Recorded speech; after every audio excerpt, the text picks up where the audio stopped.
Assalamualaikum sahabat rasa, apakah kalian tahu bahwasanya kerjaan Sabah ternyata ada di Indonesia?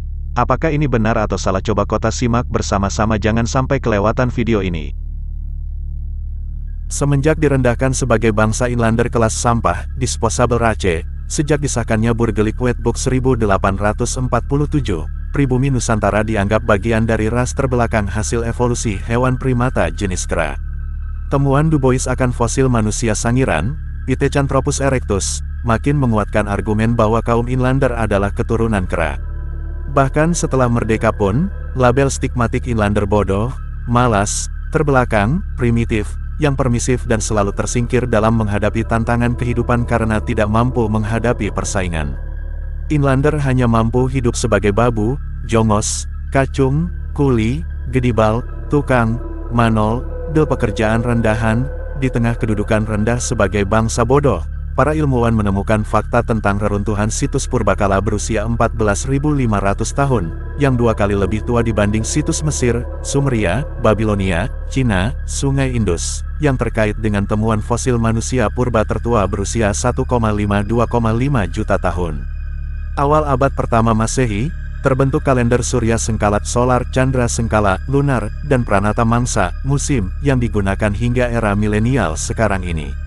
Walmiki dalam Ramayana dan Vyasa dalam Mahabharata, ditulis tahun 2500–1500 SM, menggambarkan tentang penguasa samudera, Baruna, yang istananya lebih megah dan lebih mewah dibanding Indraloka. Anak dua Baruna, Kalakeya, sangat ditakuti karena sering mendobrak Indraloka di Amarawati. Bahkan Brahmaloka pun diserbu dan dijara oleh bangsa penghuni samudera. Wan Zhen, pegawai pelabuhan Shanghai, tahun 260 Masehi, mencatat kapal 2 Kunlun dari selatan yang ukurannya 3 kali lebih besar dari ukuran kapal Cina.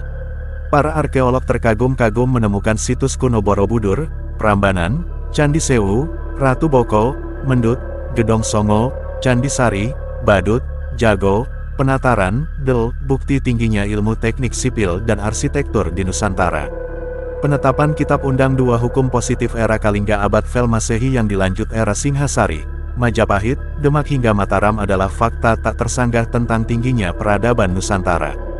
Begitupun sistem negara dan pemerintahan dari Ratu, Datu, Raja, Maharaja, Panembahan, Sultan adalah bukti faktual tentang tinggi dan agungnya peradaban Nusantara, termasuk pengembangan ilmu metalurgi, di mana sejak abad 13 Majapahit mampu mencetak bedil, bedil besar, wugari, peluru, dan aneka senjata yang ampuh di medan tempur.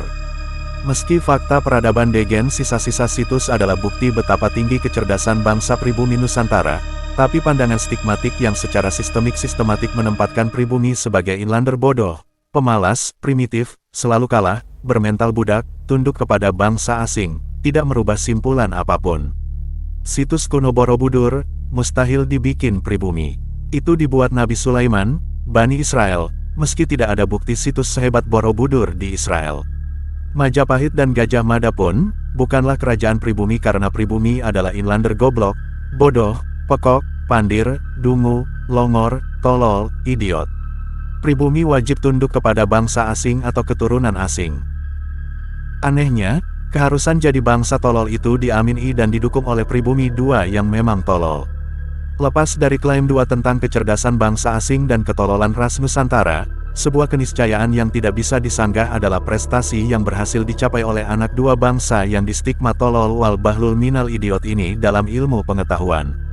Tahun 2015 dalam International Earth System Project LESPE Olympiade Science International di Prancis, dan dalam International Life Science Olympiad ILSO, di Serbia dan International Junior Science Olympiad IJSO Fisika, Biologi, Kimia, Matematika di Nederland, murid 2 SD, MEL Indonesia menggondol 46 medali emas, perak, perunggu, tahun 2016 menyabet 32 medali emas, perak, perunggu, 2017 meraih 27 medali emas, perak, perunggu, 2018 merebut 50 medali emas, perak, perunggu, murid SMP, tahun 2015 merebut 46 medali emas, perak, perunggu, tahun 2016 meraih 28 medali emas, perak, perunggu, tahun 2017 memperoleh 36 medali emas, perak, perunggu.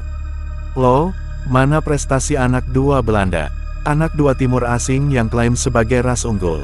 Sungguh, tidak perlu bermain klaim tentang keunggulan secara verbal, tetapi tunjukkan kualitas real dan faktual bahwa anak dua bangsa Nusantara yang ditolol bodohkan selama ini adalah keturunan ras tertua di dunia, yaitu ras manusia yang sudah melewati proses evolusi paling lama dan paling tua di antara ras-ras lain yang di negeri asalnya tidak terdapat sisa-sisa peradaban besar masa silam warisan leluhurnya.